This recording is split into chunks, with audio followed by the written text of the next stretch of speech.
Muy buenos días, bendiciones mis amados hermanos en Cristo.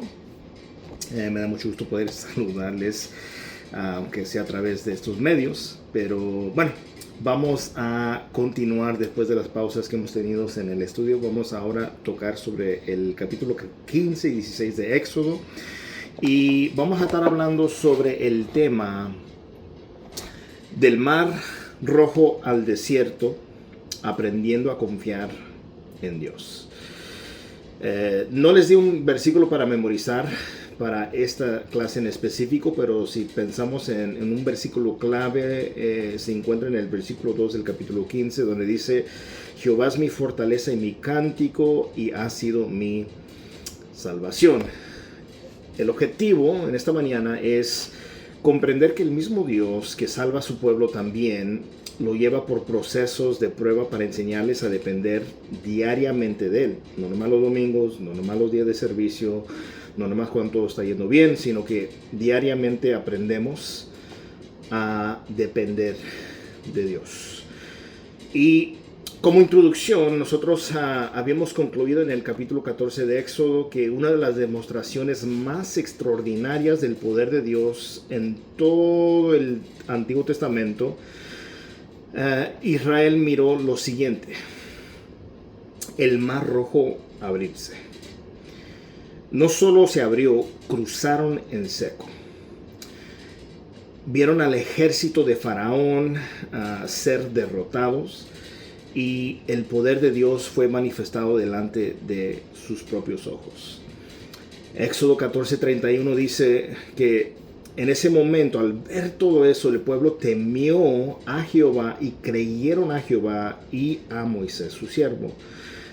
Pareciera que después de semejante experiencia, Israel nunca volvería a durar, pensarías. Pero no duró ni 3 días después de todo esto haber acontecido que el pueblo comenzó a murmurar.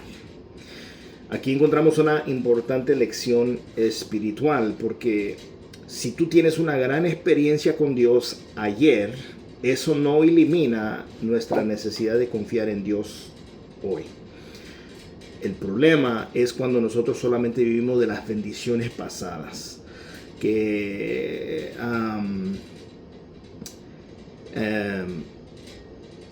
recuerdo hace 5 años, recuerdo en ese entonces, cuando en realidad tenemos que continuar viviendo en el presente.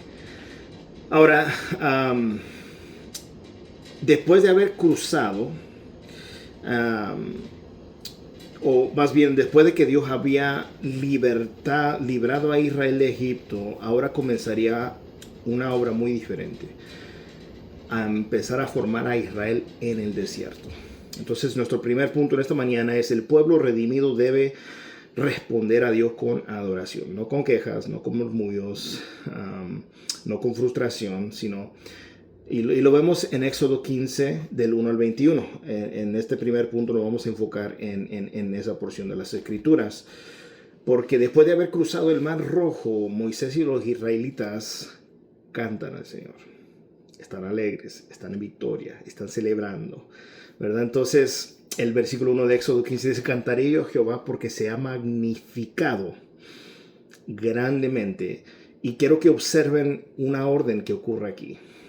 Dios actúa y el pueblo responde adorando. Dios actúa y el pueblo responde adorando. Entonces, Israel no está cantando acerca de lo que ellos hicieron. Nosotros derrotamos a los egipcios. No. Están cantando acerca de lo que Dios hizo. Y creo que ahí es un punto muy clave cuando nosotros pensamos en los cantos, los himnos que usamos para adorar a Dios en lo que es en la actualidad. Hay muchos cantos que hablan mucho de la persona, y que yo, y que quiero, y que deseo, y que dame, y declaro, y decreto, cuando en realidad debería enfocarse en lo que Dios ha hecho, en lo que Dios está haciendo, en lo que Dios hará. Entonces, ¿qué es lo que reconocieron acerca de Dios? Número 1, Dios es su fortaleza. Éxodo 15:2 dice, Jehová es mi fortaleza. Israel tiene que reconocer que ellos no podían en sus fuerzas derrotar a los egipcios. Es más, al verlos detrás de ellos estaban con un temor, un gran miedo. Pero su salvación dependió no de ellos, no de lo que tenían que hacer ellos, sino de lo que el Señor iba a hacer. Dependía completamente en el Señor. Entonces, ese es el primero. Dios es su fortaleza. Número 2, Dios es su salvación. Dice, Dios es mi fortaleza y ha sido mi salvación. Israel no se salvó a sí mismo. Dios tuvo que abrirles camino, ¿verdad? Y número 3, Dios es incomparable. El versículo 11 de Éxodo 15 dice, ¿quién como tú, oh Jehová, entre los dioses? Las plagas, el mar rojo habían demostrado que ningún dios de Egipto ni ningún dios de los demás dioses de los pueblos paganos podía compararse con Jehová. Y número 4, Dios gobierna eternamente. Y esto lo vemos en el versículo 15 de Éxodo 15, 18 de Éxodo 15, que dice, Jehová reinará eternamente y para siempre. La canción comenzó recordando lo que Dios hizo y también proclamando quién Dios es. Él es el Todopoderoso y Él reina no nomás hoy, no nomás cuando todo está bien, en todo momento. Entonces también el Salmo 40 del 1 al 3, en referencia a una referencia para esta porción, dice, al Señor esperaré pacientemente, y Él se inclinó a mí y me oyó, y oyó mi clamor, me sacó del hoyo de la destrucción, otra versión le dice de la desesperación, del lodo cenagoso, asentó mis pies sobre una roca y afirmó mis pasos, puso en mi boca un cántico nuevo y un canto de alabanza a nuestro Dios. Muchos verán esto y temerán y confiarán en el Señor. Ahora, si tú analizas esa porción de las Escrituras, dice, he esperado pacientemente. En el hebreo se traduce, en la espera yo he esperado. Y en la literatura hebrea, el uso repetido de las palabras denotaba que él esperó con diligencia, con firmeza, con paciencia y perseverancia hasta que Dios lo ayudara. Por eso dice, pacientemente esperé. No solo por 3 días y después me dejé de orar. No, pacientemente esperé. Entonces, estos fueron más beneficios hacia David mientras él esperaba pacientemente en el Señor. Entonces, Dios lo libró de la crisis presente, lo cual era como un lodo cenagoso, algo de la cual si tú sientes que no puedes salir de ahí. Lo colocó en un lugar mejor y más seguro, enderezó mis pasos, me puso sobre piedra. Entonces la oración de David por liberación fue contestada. Puso luego en mi boca cántico nuevo y alabanza a nuestro Dios. Esto es otro beneficio que David obtuvo al esperar al Señor. La liberación trajo una alabanza espontánea, ¿verdad? Entonces, ¿cómo aplicamos esto o esta porción a nuestra vida? Bueno, nuestra adoración debería surgir del recuerdo de la obra de Dios.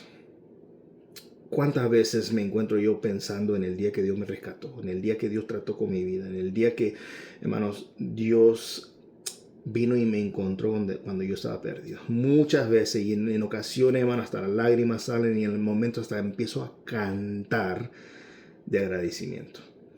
Entonces, una pregunta que quiero hacerles, y bueno, me ha hecho a mí, es, ¿con frecuencia recuerdo lo que Dios ya ha hecho?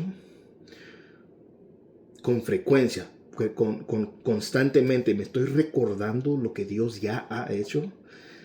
Porque Cuando olvidamos las obras de Dios, fácilmente comenzamos a enfocarnos solamente en nuestros problemas. Viene una tribulación, cuando yo estoy continuamente recordando de lo que Dios ha hecho, yo veo esta tribulación y digo, bueno, sí, esto está difícil, sí, acá hay un tiempo de dolor, de angustia, pero recuerdo a quién yo estoy sirviendo, en quién yo he creído. Y mi actitud cambia, mi actitud es distinta. Y yo no nomás, ay, el problema, y nos trajiste aquí nomás para morir, y vamos a morir de sed, y vamos a morir de hambre. No, no, no. Yo no sé cómo Dios va a obrar, pero Él hará algo maravilloso. Él proveerá. Entonces, punto número 2, Dios utiliza las pruebas para revelar lo que hay en nuestro corazón. Éxodo 15, 22 al 27, en esta porción nos vamos a enfocar por unos momentos.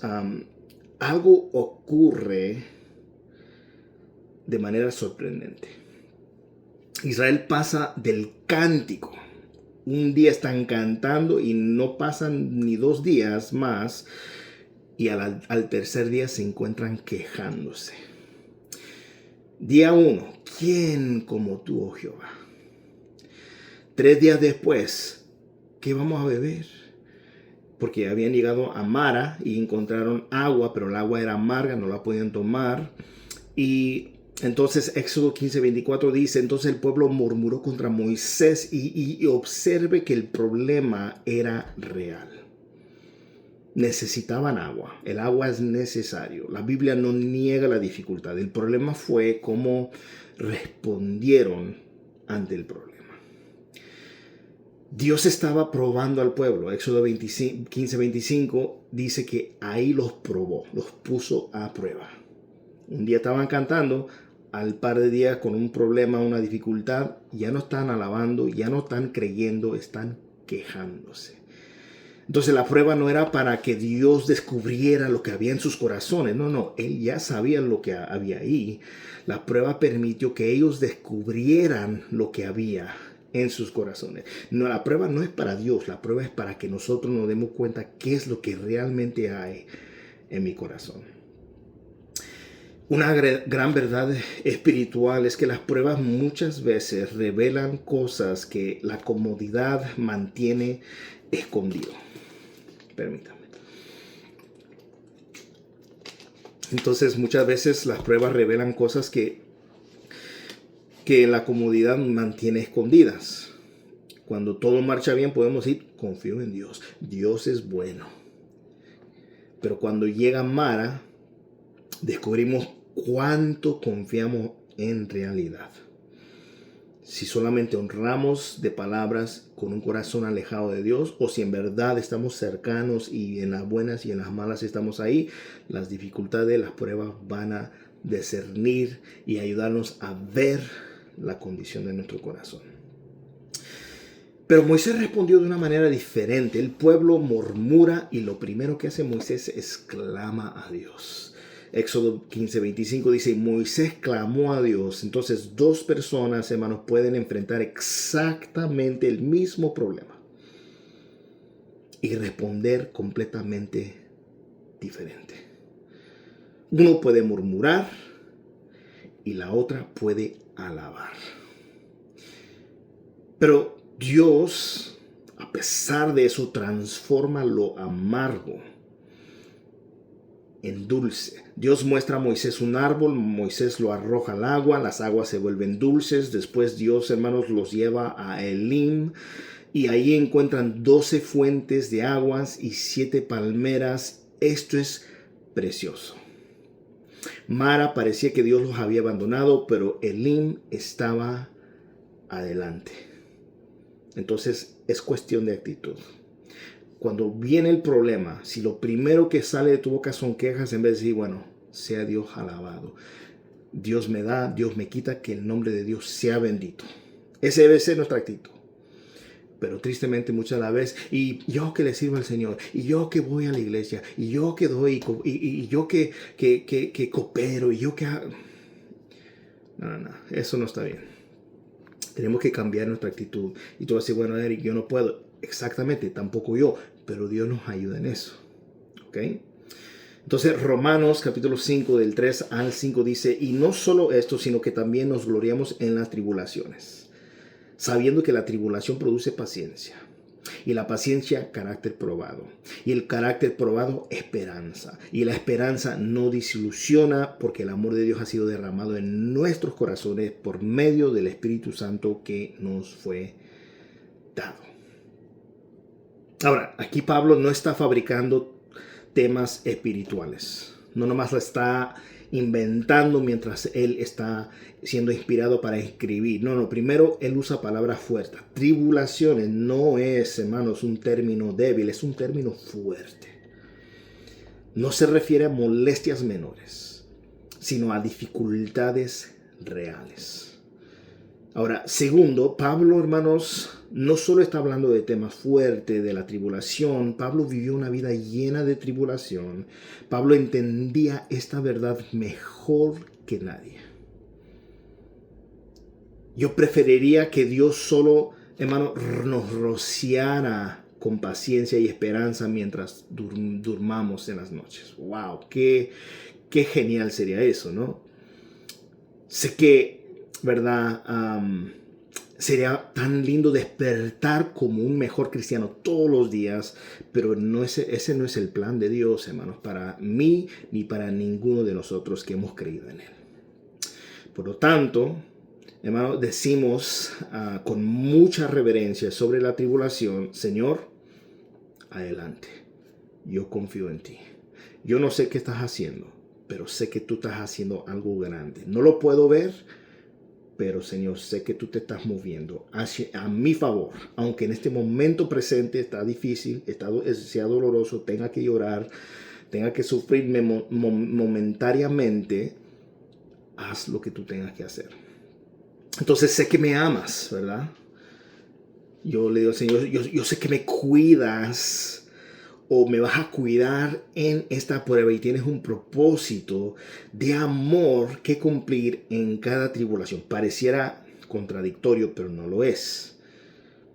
Señor, yo no voy a buscar las pruebas, ni buscaré la tribulación, pero no las voy a despreciar ni perderé la esperanza cuando vengan a mi vida. Entonces le podemos decir, Señor, confío en tu amor y en todo lo que permites. Por eso me encanta el libro de Job, me encanta, hermano, a pesar de los momentos en los cuales Job prefería y deseaba haber muerto, que lo hubieran abortado, ¿verdad? Pero él estaba en dolor, humanamente, hermano, como seres humanos, en momentos nos encontramos así, pero, hermano, en puntos claves, en vez de él, hermano, maldecir a Dios, su mujer, maldice a Dios y muérete de una vez, él bendijo a Dios. Jehová Dios da, Jehová Dios quita, sea el nombre de Dios bendito, ¿verdad? Entonces podemos nosotros decirle a Dios en la tribulación, Señor, confío en tu amor y en lo que tú permites, porque Él tiene cuidado, como dice en 1 de Pedro, de nosotros. ¿Cómo aplicamos, hermanos, esta porción a nuestras vidas? ¿Cómo podemos, hermanos, extraer de aquí lo que, hermano, va a bendecir nuestras vidas? Bueno, hermano, cuando lleguemos a nuestras propias aguas amargas, tenemos dos opciones. Murmurar o confiar. Ahí están las opciones.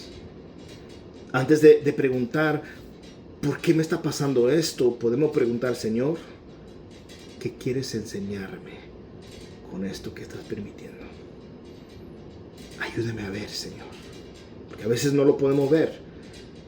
A veces al inicio no nos damos cuenta del por qué las cosas pasan como pasan, hermano. Y yo me he quedado en situaciones, pero Señor, no entiendo. Todo iba bien, todo iba, Señor, perfecto. Parecía perfecto, pero el Señor me dice, yo tengo algo mejor. No te dabas cuenta del peligro en la cual te estabas encaminando. Y hermano, y es ahí cuando pasa un tiempo, hermano, y empiezas a ver, hermanos, con más claridad. Porque dice, Señor, quítame esta ceguera, ayúdame a ver con los ojos espirituales. Que mis ojos puedan ver las maravillas de tus obras, de tu ley, de lo que tú haces. Y entonces, hermanos, nos damos cuenta, hermanos, que Dios, hermanos, tenía algo mucho mejor para nosotros. Y es importante, hermanos, tener hacernos esa pregunta, esa reflexión. Pero ¿qué quieres enseñarme, Señor? ¿Qué deseas mostrarme que yo no estoy viendo? ¿No? Porque a veces los problemas y las dificultades, o a veces hasta las mismas cosas que nosotros percibimos como bendiciones, ¿no? Pues este aumento, esta promoción, ¿no? Pues que me está yendo muy bien, hombre, esto y lo otro, y perdemos de vista lo importante que es Cristo. Quitamos la vista de Jesús. Por eso dice Hebreos, fijo los ojos, dice en Romanos que tenemos que tener puestos los ojos en Cristo, hermanos. Puestos los ojos en Jesús, el autor y consumador de nuestra fe, hermanos. Así nos dice la palabra del Señor en Hebreos. Puestos los ojos en Jesús, el autor y consumador de nuestra fe. Entonces, pregúntate en la próxima ocasión que te encuentres en una tribulación, te encuentres en una prueba. No, ¿por qué me está pasando a mí? No. ¿Qué quieres enseñarme, Señor, por medio de esto? Punto número 3. Dios enseña a su pueblo a depender de Él diariamente. Ahora en el capítulo 16 de Éxodo surge otro problema. Y no es nada que ver con el agua, es la comida. Éxodo 16:2 dice, y toda la congregación de los hijos de Israel murmuró en contra de Moisés y de Aarón en el desierto, y ocurre algo sorprendente, comienzan a recordar Egipto como algo favorable. ¡Wow! ¡Qué tremendo, hermanos! Dios los sacó con mano poderosa de la opresión, del maltrato, hermanos, de la cautividad, y se encuentra en un problema, hermanos, mucho menor, pero igual, el ser humano tiene necesidades, agua es uno de ellos, comida es otro de ellos, pero hermanos, en vez de decir, recordamos lo que hizo Dios en Mara, Él va a proveer aquí. Pero dijeron, recordamos cómo comíamos esos pepinos y cebollas y nombre, la comida y hasta me imagino ya se les estaba, hermanos, saliendo hasta la baba de pensar, wow, qué delicioso. Pero Éxodo 16:3 dicen que en Egipto se sentaban junto a ollas de carne, bistec, costillas y etcétera, lo que fuera. Y comían pan hasta saciarse, pero eran esclavos. La dificultad presente estaba haciendo que idealizaran su antigua esclavitud. Y aquí, hermanos, podemos aprender, hermanos, acerca de dos puntos importantes. Número 1, el corazón puede querer regresar a aquello de lo cual Dios ya nos ha librado. Cuando seguir a Dios se vuelve difícil, podemos comenzar a pensar, antes estaba mejor. Israel había olvidado, hermanos, los golpes que recibían, la esclavitud bajo la cual vivían, los ladrillos, el sol, el sufrimiento, los niños que fueron asesinados. Y lo que sí recordaron fueron la comida, pero olvidaron las cadenas. Ahora, pensando en este primer punto, el corazón quiere regresar a aquello de lo cual Dios nos ha librado. ¿Cómo aplico yo esto a mi vida? Bueno, algo parecido, hermanos, puede ocurrir con el pecado. Dios nos libera, pero durante las pruebas podemos comenzar a recordar el placer temporal de los pecados mientras olvidamos las cadenas que estaban puestas, las grietas que teníamos sobre de nosotros. Por eso, según de Pedro 2:20, les doy un momento para que lo encuentren.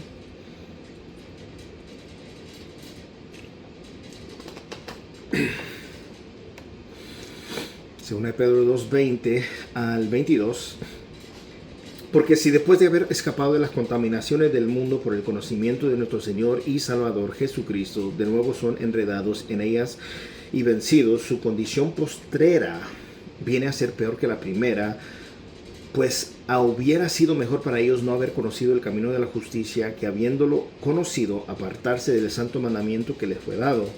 Les ha sucedido aquello según el proverbio verdadero: el perro vuelve a su propio vómito y la puerca lavada vuelve a revolcarse en el seno. Entonces es mejor para una persona el nunca haber conocido cosa alguna de Jesús que el escuchar una parte de la verdad y después rechazarla. Entre más revelación hay, más responsabilidad cae sobre de nosotros.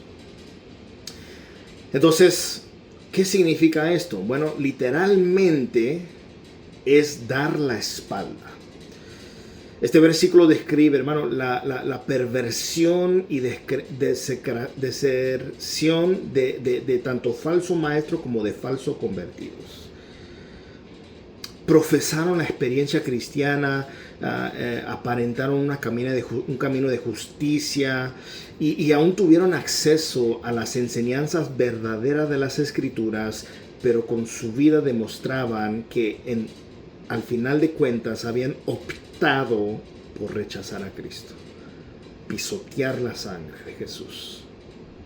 Entonces los falsos maestros, falsos convertidos que Pedro describe, no se hicieron, hermano, no se formaron fuera del cristianismo, se levantaron dentro de la iglesia, pero siempre tuvieron un pie en el mundo y tarde o temprano, hermanos, terminan rechazando la verdad.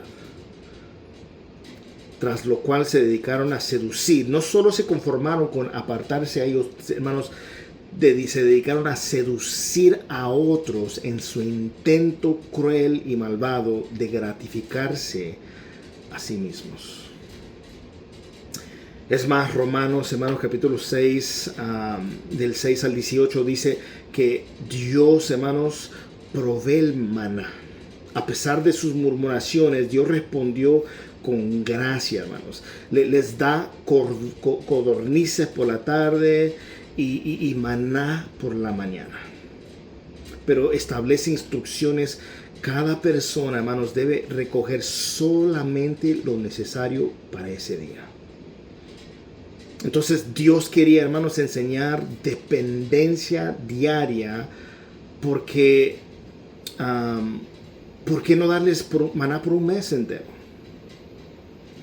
Porque Dios estaba formando su fe. Requería, hermano, escuchar instrucciones, no verlo y creer. Bueno, Dios lo dijo, lo va a hacer, pero los incrédulos decían, yo no creo que hay nada. Salían para ver, hermano, y se quedaban sorprendidos, pero eran incrédulos. Y solo creyeron al ver. Más bienaventurados los que no vieron y creyeron. Entonces cada mañana deben levantarse confiando, hermanos, que Dios proveerá nuevamente hoy. Lo hizo ayer, lo va a hacer hoy, lo hará mañana, lo hará cada día. Y Jesús, hermanos, enseñaría, hermanos, siglos después: el pan nuestro de cada día, dásnoslo hoy. Mateo 16:11 no dice el pan de los próximos 20 años, sino el pan de hoy, dásnoslo hoy. Filipenses 4, verso 19. Doy un momento para que lo encuentre. Filipenses 4, 19.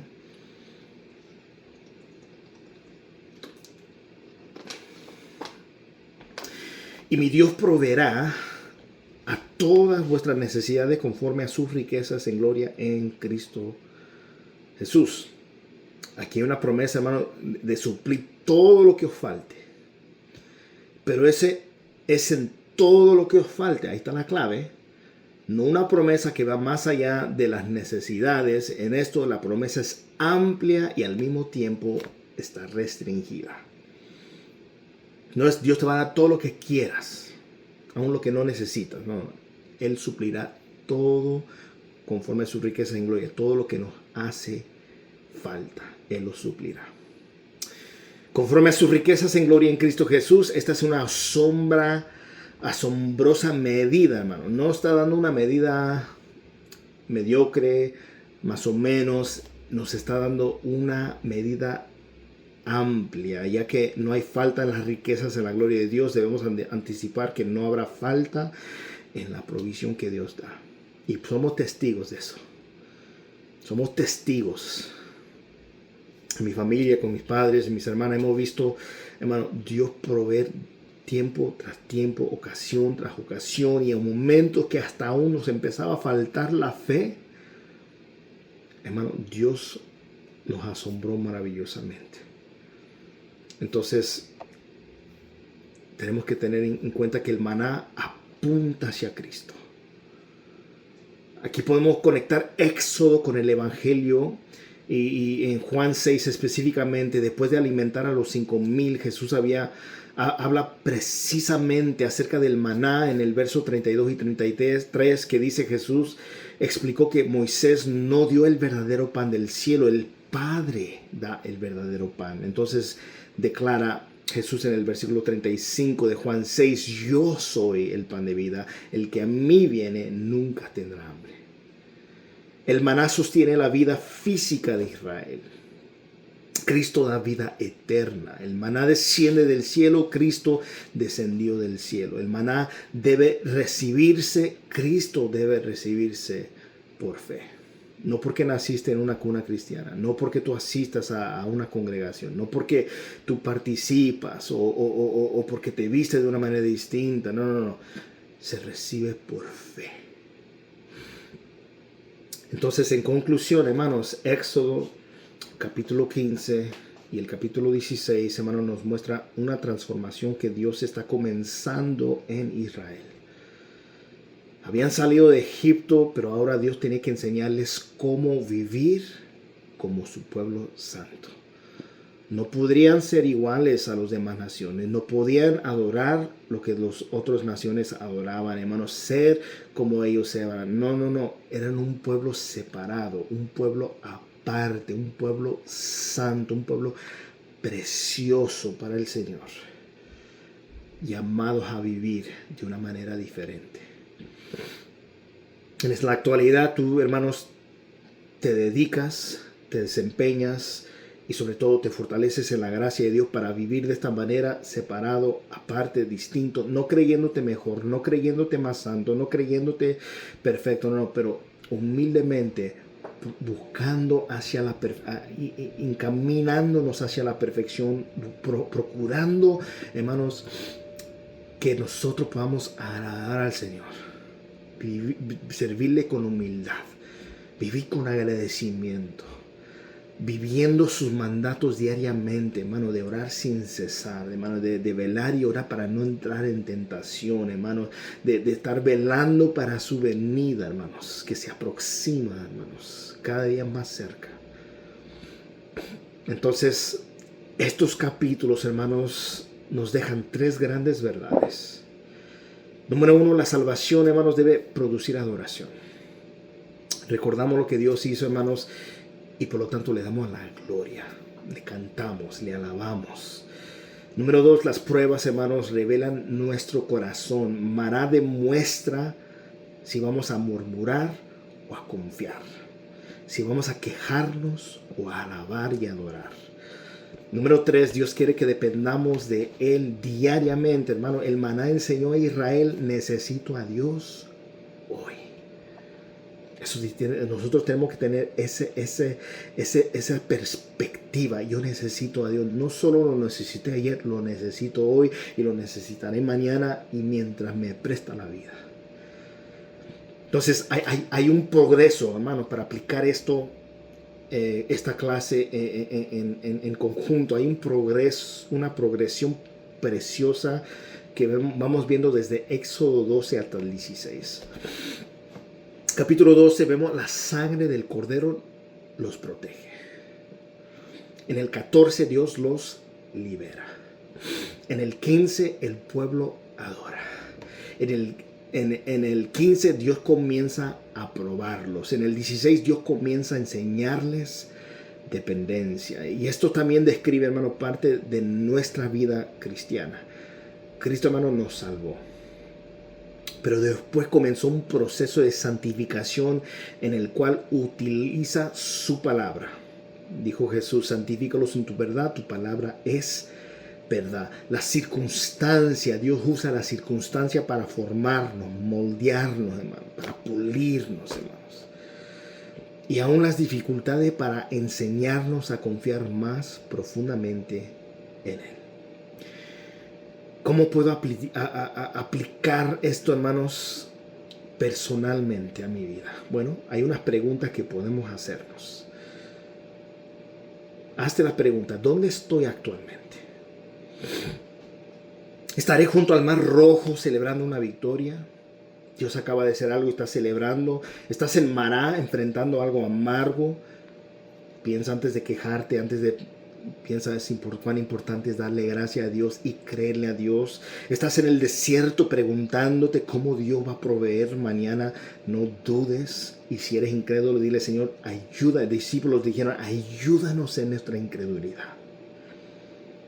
Y nosotros podemos pedir lo mismo al Señor, hermanos. Y en cualquier de esos lugares, lo maravilloso, lo grandioso, lo asombroso es que Dios sigue siendo el mismo. El Dios que abrió el mar, hermanos, es el Dios que puede endulzar las aguas, es el Dios que endulzó las aguas, es el Dios que mañana hará caer el maná. Entonces, ¿cómo puedo aplicar esto en una perspectiva evangelística? Bueno, finalmente no debemos quedarnos solamente con el maná. El maná apunta hacia algo mucho mejor, apunta hacia Jesucristo. Dijo Él mismo, yo soy el pan de vida, yo soy el maná. Juan 16:35. Entonces nuestra necesidad más profunda no es simplemente que Dios cambie nuestras circunstancias, no, necesitamos a Cristo. Piensa por un momento, ¿tengo a Cristo o estoy lejos o estoy apartado? Él es quien, hermano, puede satisfacer el hambre más profunda del alma y concede y da vida eterna a todo aquel que viene a Él por fe. Entonces quiero cerrar con esto. La verdad central para llevar a casa es el Dios que nos salva también nos lleva por el desierto para enseñarnos que podemos depender de Él cada día, hermanos. Entonces, que esta mañana, hermanos, Dios nos ayude a poder llevar a la aplicación lo que hemos aprendido en esta mañana. Si Dios nos presta vida, para la próxima clase estaremos viendo Éxodos capítulo 17 y 18. Hermanos, que Dios me los bendiga. Un fuerte abrazo.